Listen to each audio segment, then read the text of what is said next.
In this video, I'll show you how to grow Instagram organically in 2026 step by step. So if you want real followers, better engagement, and long-term growth without using fake bots or paid shortcuts, yeah, this guide is for you.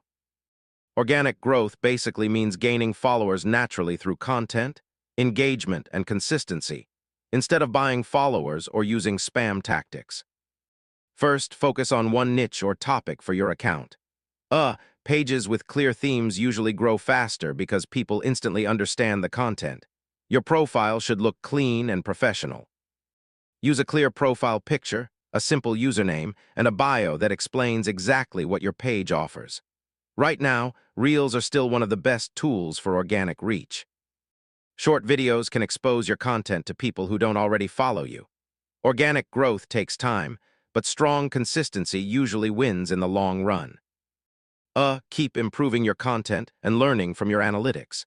And that's basically the full guide to growing Instagram organically in 2026. Stay consistent, focus on quality content, and build genuine connections with your audience.